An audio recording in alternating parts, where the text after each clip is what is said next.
Hey everyone, it's Christy with AG Takes Over. I'm glad you're here. It's Wednesday, my day off. I already did all my dumb, boring, tedious adulting stuff, and now I get to talk about American Girl dolls. Today's video is a tag idea from my friend Kirsten over at This American Girl Reads. So back when she was doing her Pride video, dressing her dolls for Pride, she wanted something to talk about while she was doing it. And so she had her historical dolls, some of them, pose questions. And then she answered them. And she said, if you want to answer the same questions, you're welcome to. If you want to add to them, have these same historical dolls ask different questions. Or if you want to add more historical dolls and more historical questions or more questions, then feel free. And I'm not that imaginative today, so I'm just answering the ones that she asked.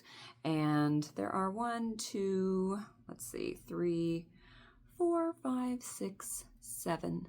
of them. So I don't know, shouldn't be too long of a video. The first one comes from Kirsten Larson, and she asks, and I think that this was kind of clever because she made the questions something relevant to these characters. So she says, what languages did you know? How did you learn them? Was it easy or difficult? Kirsten, as an immigrant who didn't know English and had to go through that process, would ask such a question, right? She would want to know like what your language learning process was like. So thanks for asking, Kirsten. In order of study, French, American Sign Language, Spanish, and Italian simultaneously, and then Mexican Sign Language and Nicaraguan Sign Language both intermittently. That's the order of like studying them. In order of fluency, obviously English, Spanish and ASL equally fluently, French, and then Mexican Sign Language and Nicaraguan Sign Language equally poorly because I haven't used them in years. So what little I had learned is practically gone. I would recognize signs more than I would be able to produce them, which is also true of my French. But I can produce more French than I can Mexican or Nicaraguan Sign Language at this point. In terms of difficulty, French was the hardest because it was the first non-native language that I learned, right? So this is the sign for acquire versus like study and learn in ASL. So like you acquire your native language, and if you grow up in a bilingual home or a bilingual community, you might be acquiring 2 languages. But I acquired English and then had nothing else until middle school when you're allowed to pick a language, and I started studying French. And then your sense of grammatical rules is very fixed at that point. Not that it can't, it can't change, but it's just like there's a little bit of resistance. Like, how come they put this? Like, how come the changes based on whether something is singular or plural or masculine or feminine? Like, I can say the cup, the cups, the didn't change. Why do I have to change it in this other language? Like, that's weird. There's just a sense of like, that's backwards or that's weird. How come they put the words in this order? How come you have to do this? Because you have very much by that point centered the rules of your own native language. If you are raised in a very like monolingual society, you may have like very heavily centered the rules of your language. And so everything else feels like a deviation from the norm. And that, I think, made the language learning process a little bit harder. I mean, don't get me wrong. I was the French teacher's class pet. And I was in French National Honor Society and French Club and all the things. And when all my wealthier friends went to France on vacation, I sat at home and cried because I wanted to go so badly. But when I started studying Spanish and Italian and sign language and other languages, I don't think I struggled near as much because the grammar rules being different didn't bother me. One, if you're studying additional Romance languages, they're actually kind of familiar. You're like, oh yeah, reflexive verbs. I get that. Article, subject, agreement has to happen. Like, I understand that. I've learned a lot of these like metalinguistic terms that I didn't know as an English speaker, and now I can talk to you about like tenses and verb conjugation and all those things. Like now that's familiar to me, so I don't have that resistance, and I can just like move past that and get on with it. Then Mexican Sign Language and Nicaraguan Sign Language had different, slightly different alphabets and definitely different numbering systems, and that was another like, really big stumbling block for me. Like different signs, sure, but I felt like number systems had become such a fundamental thing that it felt very like deviation from the norm, and it was just a hard one for me. Not like in terms of attitude towards it, but in terms of like just it sticking. So anyway, yeah, I'm fluent enough to hold conversations and interpret and work professionally with English, Spanish, and American Sign Language. The rest of them, not so much. Not so much. Oh, I didn't even say Italian fluency. Crap. Like it's enough like other Romance languages that my comprehension is better. I still have some of the grammar in there, but like my vocabulary is garbage at this point.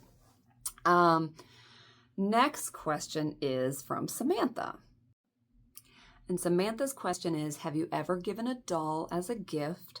If you had to give a doll from your collection, which would you give? So yes, I've given dolls as gifts. As a giveaway a couple times on this channel.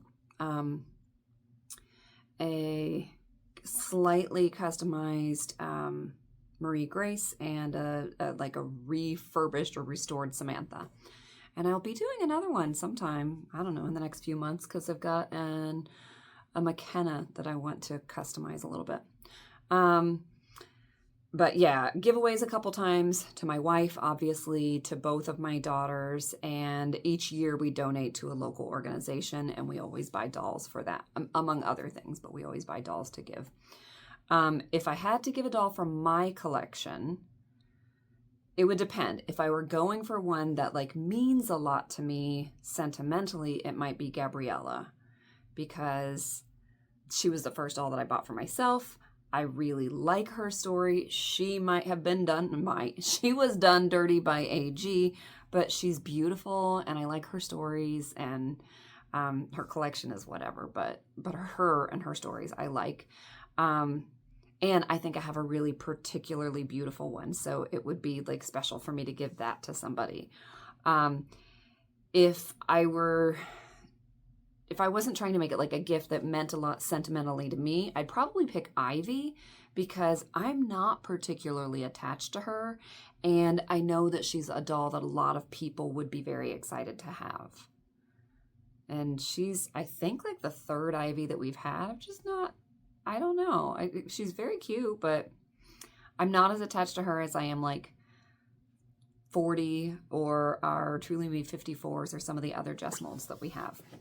So, all right, the next one is from my favorite historical character, Felicity, who, yes, I like even less after reading her stories. Just don't like her. It's not her fault.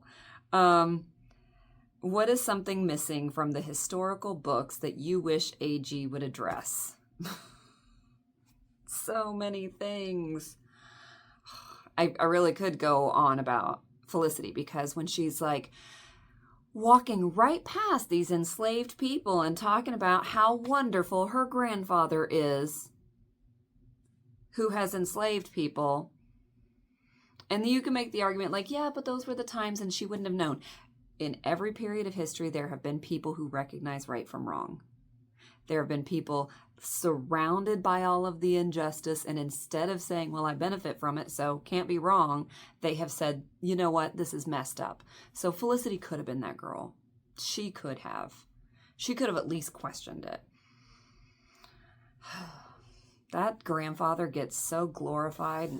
Nothing in the books questions his belief that it's totally okay to enslave people. Anyway, I'm not going to talk about that one because I want to keep my blood pressure good today.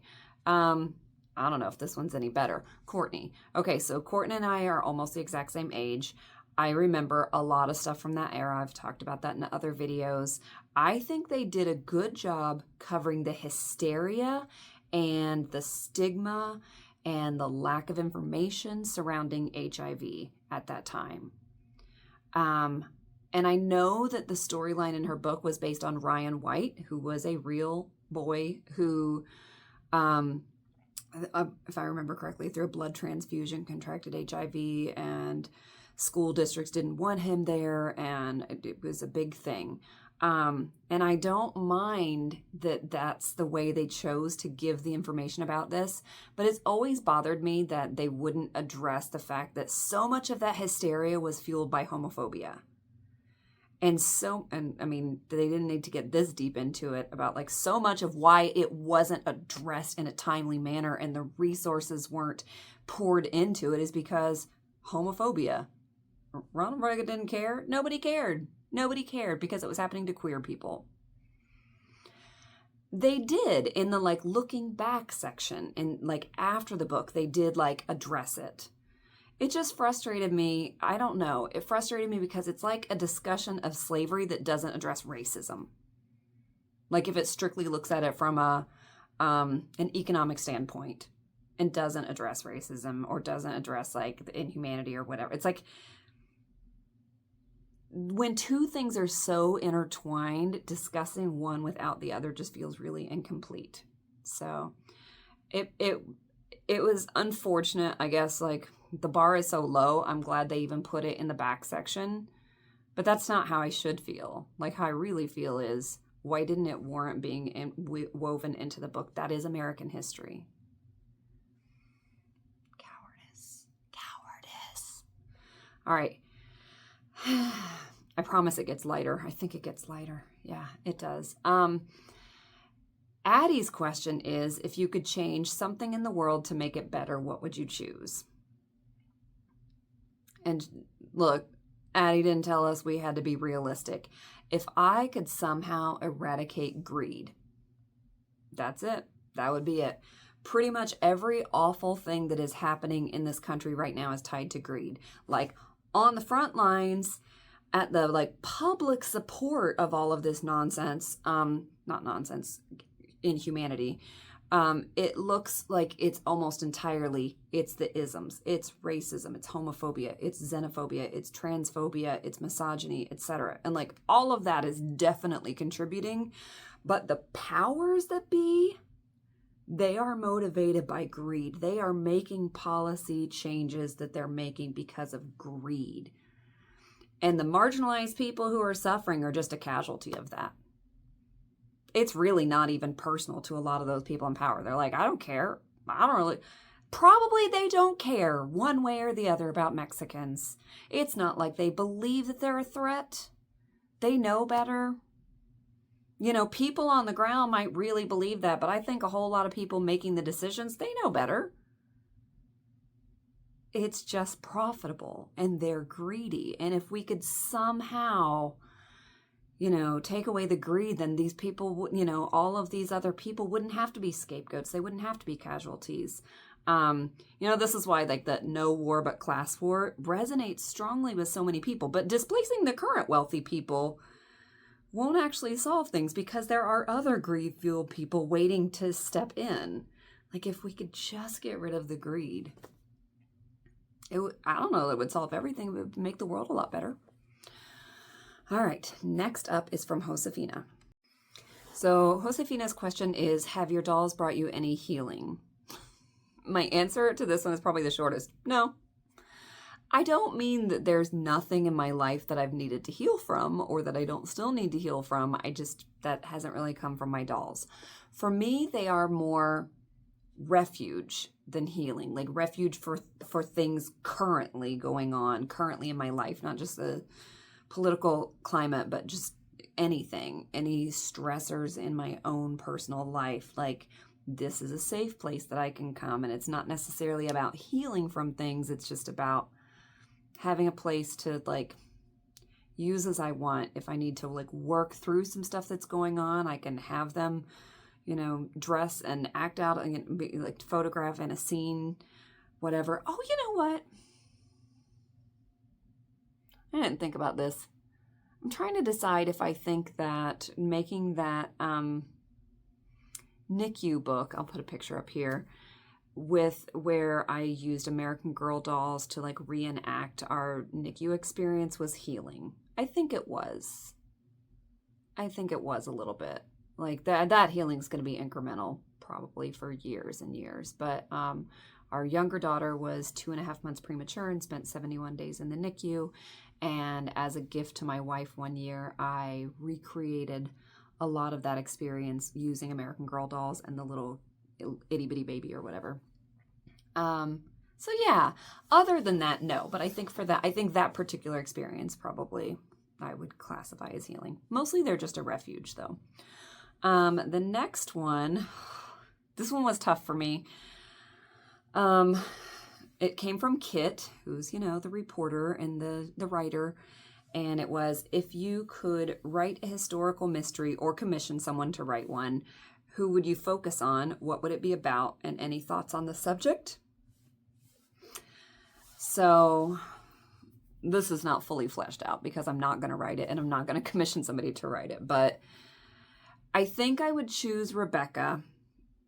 This is mostly strategic though, because I think it would be cool to have a mystery take place on Martha's Vineyard Island during the time when Martha's Vineyard sign language was used. And if you're not familiar with that, this is why it would be a good topic for a historical mystery.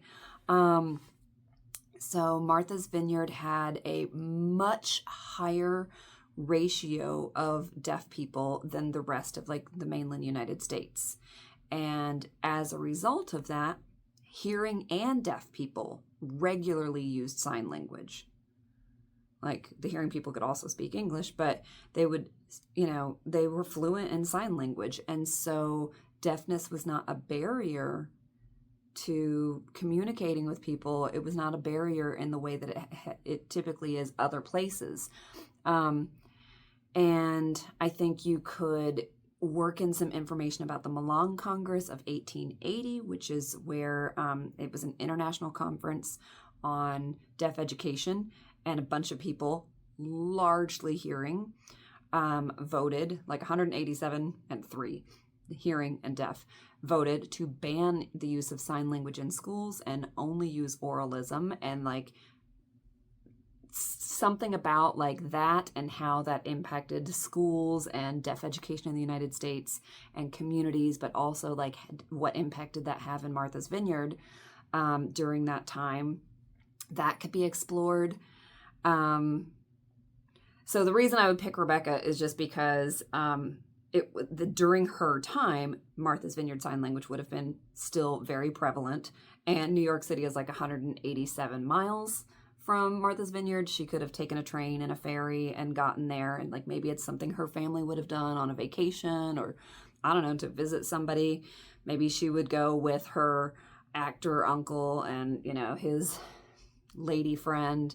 I don't know. As far as the mystery, I don't know. Some object could have gotten stolen, or she could have found some object and wanted to know the origins of it. I don't know the actual mystery part. I just think it would be cool, like, if a lot of the people that she has to interact with to solve the mystery were deaf, or, and she has to maybe learn some of Martha's Vineyard Sign Language and learn some history along the way. I don't know. That would be fun. I would read it. All right. And then the last one is Kaya. And she has asked, what's the bravest thing you've ever done? Because Kirsten of This American Girl Reads said, if you've read Kaya's books, they're crazy. Like there's a lot going on and lots of traumatizing things, but also Kaya has to demonstrate her bravery a lot in her stories. And I was thinking about this in the car, and I wrote some notes of like things that would qualify for people but aren't like at the top of my list.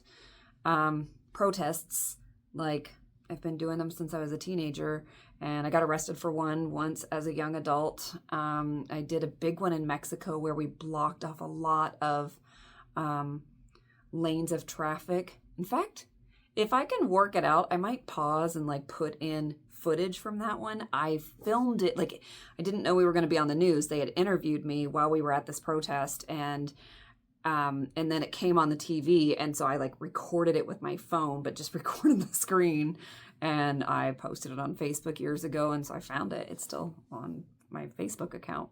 And so if I can figure out how to get it from there to here, I might just pause and insert it.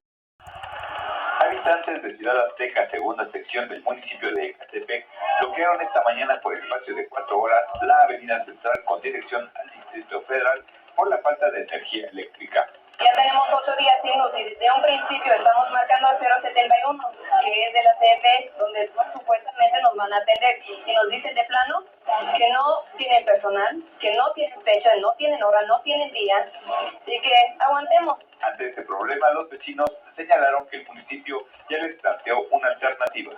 Como no les corresponde a ellos, pero quieren apoyarnos de algún modo, lo que han hecho en otras partes es prestar la pluma, el puro camión y la herramienta, y que como vecindario tendríamos que cooperarnos y cada quien paga su parte de todos los materiales y contratar a electricistas particulares porque no hay personal en la CP. Por la falta de energía eléctrica, los vecinos de esta colonia tampoco tienen el servicio de agua potable. 34 Noticias, José Reséndiz. That was a little bit like, I don't know how you crack down on people in this country for protesting, because I'm not familiar with doing it. And we were like blocking several lanes of a highway and people were very pissed off. So yeah, that one I felt like took some extra bravery. And right now, even though I'm going to like very peaceful protests, we're in a surveillance state. Like we are in a, we're being recorded and things are going to be used against people and it's a mess. So yeah, I think that takes bravery. Intentionally embarking on motherhood at age 22/23. I got pregnant at 22 and had my daughter at 23. I got pregnant through artificial insemination. I was single and I wanted to be a mom. And I don't think that's very common. And I wasn't quite sure like how finances would work out and all of the logistics. And anytime you're embarking on parenthood, there's a lot of question marks out there. But even more so in that situation. So I think that took some bravery. I moved to Houston from Ohio when I had just turned 19. I didn't have a job there. I didn't have an apartment there. My friend Molly and I rented a U-Haul. We rented it for a full week so that we would have a few extra days. So we were like, all right, we're getting there. I guess we sleep in the U-Haul until we find an apartment. Like we got to get there and hit the ground running and find out what's the side of town we're supposed to want to live in and go look at apartments and get one. And then we had a little bit of money saved up and they were like, then the very next thing is we got to get a job. And it was kind of like looking back, I'm like, that was wild. We did that. Yeah, but it took some bravery. When I was also a teenager, I don't know, 19, maybe 20, somewhere around there. My dad had a credit card that you got rewards for. And there was a menu, you get all these points and you could look and buy things off the menu with your rewards. And one of them was a month of unlimited travel on Amtrak. And his rewards were about to expire. And so he let my brother pick something and he let me pick something. And I picked a 1 month of unlimited train travel on Amtrak. And I went Houston up to St. Louis and then Philadelphia, then Boston, then Jacksonville, then back. Washington, D.C. maybe was in there. I don't remember. But I just went whoop, and then came back and I was just by myself traveling around for a month and stayed in places that were cheap or free. And I don't know, it was fun, but it took some bravery. I remember once I woke up on the train and some dude next to me had put his hat over my face to keep the sun out or something. I woke up what the, get out of my space. Don't put your clothing on me. What are you doing? That was creepy. Somebody proposed to me on that trip. That was creepy. I don't know. The bravest thing is being in the company of men, I guess. Let's see what else. These are bravery things, but still not the top of my list. I had my daughter Annika, delivered her in my living room in an inflatable pool called an aqua doula with my midwife and not so much as a Tylenol. And I don't say that like it's a superior way to give birth. It was just a brave thing to do. And it worked out well, and I'm glad. And it was a great way to start parenting. I mean, it was painful, but it would be painful anywhere. Yeah, that's up there. I think honestly, the sum of it, like the little things that I do, like speaking up at work when nobody else will and something needs to be said, that and it's putting my neck out there requires bravery. And refusing to be weighed when I go into the doctor's office because they just assume that I'm going to say yes. And they're like, just step over here and we'll get your weight. And I say, I don't weigh myself. And they're always like, well, and they're, you know, if they're like, well, you can just step on it, you don't have to look. And I'm like, no, if the doctor needs my weight for medication purposes, for dosage purposes, they'll let me know.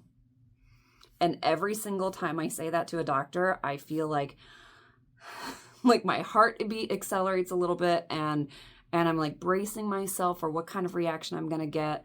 And I know I'm safe, right? So it's not going to top my bravery list, but it's like those little acts of bravery that where you're stepping outside of your comfort zone, being out in certain places. And I'm physically out, but like also like out as a queer person. Just bringing up tough topics with friends. Like those are those smaller acts of bravery where you're not putting your like physical safety on the line typically, but you are having to draw on some inner courage. Probably I would say the biggest, I don't know, the bravest thing that I've done is move to Mexico.